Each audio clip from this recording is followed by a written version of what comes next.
Okay guys, let's look at 10.3. I'm only going to do a couple here. Okay, what is the meaning of normal and tangential components of a contact force? Well, normal just simply means perpendicular. Okay, a perpendicular force. So if you've got two objects that are in contact, right, they're in contact there, then we've got a normal force which is perpendicular to that surface. That's the surface, and then the normal force is any force that's perpendicular, and tangential components of the force are forces that are parallel along that direction. Okay, tangential is parallel. Right, sketch a free body diagram for a block resting on an inclined surface using A, vector forces, and B, normal and tangential force components.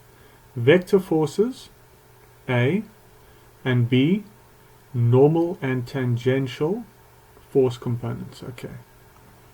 So here we do, I mean, the solution is in the back, but let's just have a look at this. These are vector forces. Okay, so you've got some incline and you've got an object resting on that incline.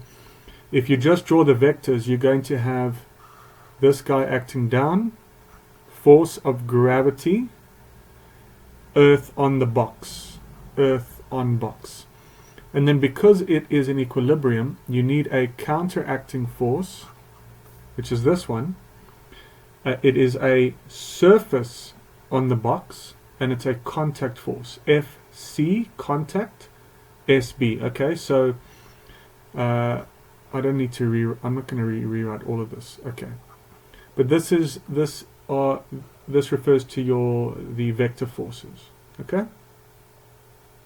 Now, if you break this up into tangential and normal, say normal, that's a normal direction, and tangential direction. Okay. Then we've got these components here. You got this.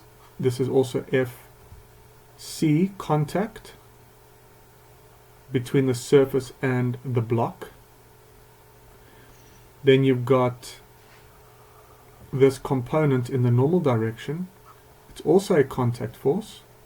Oh, by the way, sorry, this is X, and surface block Y. These are, by the way, these are all vectors. Okay. So you've got this contact force between the surface and the block, and you've got its two components. You've got a tangential component, and you've got, and this is friction, by the way, and then you've got the normal force, okay, and then you've got this guy coming down like this. You've got the force of gravity, but now this guy's component in the y direction, EBY, okay, and then you've also got this guy's component here, and that is also force of gravity, EBX. Okay, so remember when you draw the components, then you have to make sure you cross out these guys because we don't want duplicate forces. So if you're just drawing the vector forces, that's what you're going to draw. If you're drawing the components, that's what you're going to draw. Okay? So these two forces have components in the x direction and y direction, or the tangential and the normal direction. Okay? Alright. Let's look at 13. 13 is a good one. Compare and contrast the normal force with the force of static friction and the force of kinetic friction. Normal force, and compare that and contrast it with the force of static friction and kinetic friction. Okay, I'm going to just use the solution in the book, and we can talk through that. Let me just make this slightly bigger. Okay, so what did they ask for?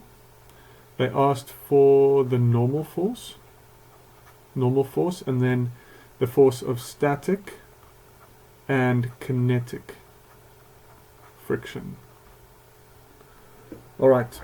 So all three of these forces are components of the contact force. Okay? So remember, we've got the contact force there. This is your contact force. And then we broke that into a static friction force. Okay? Because remember, the gravitational force wants to accelerate this object down the slope, but then the static friction force is keeping it in equilibrium. Okay, so you've got your static friction and then you've got your normal. So these are all of the normal and the static and normal are both contact forces. Okay, experienced by the two surfaces in contact with each other. The normal force is a component of contact force perpendicular. We've already seen this to the surfaces. The force of friction, whether it's static or kinetic, is the component of the contact force parallel. Okay, or tangential to the surface. So these are all contact. Okay. The direction of any normal force always opposes interpenetration of the two surfaces. So if you've got an object on another object, okay, and say now there's gravity's pulling this guy down, right? You've got this gravitational force, Fg. So this gravitational force wants to pull this object through this object, but the normal force is saying, hey, chill out, bro. Just take a breather there, and it is what? It is opposing. It opposes interpenetration, so it opposes the breaking.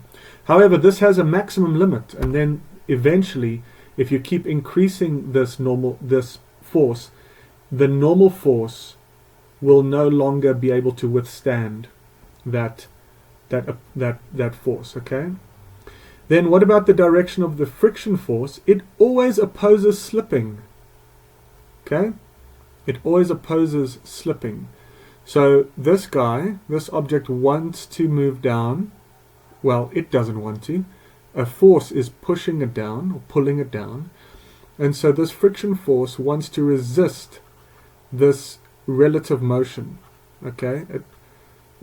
There's the slipping, but the friction force is stopping this slipping from happening between the two surfaces. Okay, the magnitudes of the normal force and the force of static friction are between 0 and some maximum allowed value, okay? So, if you keep increasing this force, your static friction force will also keep increasing until you reach a maximum where the static friction force maximum is exceeded, and then you'll begin to have slipping, where you have kinetic friction. Okay, and then like I said here, there is a maximum contact force, a normal force, and then if you exceed that, you'll actually break the surface. Okay. Okay, so when this happens, the surface can no longer exert a normal force, and so its magnitude becomes 0. Exceeding the maximum allowable magnitude of the force of static friction results in slipping. Okay, all right. Let's see. Let's look at this last one, 14. You push horizontally on a crate at rest on a floor. Okay, so this is you, and it's at rest on a floor. You gently push at first, and then you increase the force until you can't push any harder. The crate doesn't move. All right. What happens to the force of static friction between the crate and the floor during this process? So you've got F static. Right, I'll just call that F static. It's contact force. So a bit of an exercise which I encourage you to do. Take any object on the floor and just slightly touch it very, very small. Just touch it and you'll see it doesn't move. Or like a cup of coffee on your table, on your desk, or your cell phone. Just touch it. This might not work for very light things, okay, but this is the idea. Is what happens is, if this force is zero, if that force is zero, then the static friction force is also zero, okay? But as you increase this friction force, your static force also increases, okay? You can even look at it like this.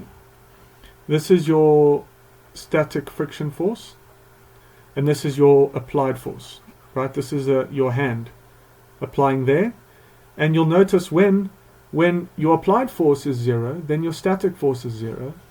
As you increase this force, the static force also increases, but it's still, acceleration is zero, and there's no, and if it's yeah, your velocity is zero here, okay? And so as you increase your applied force, the static force just keeps matching you.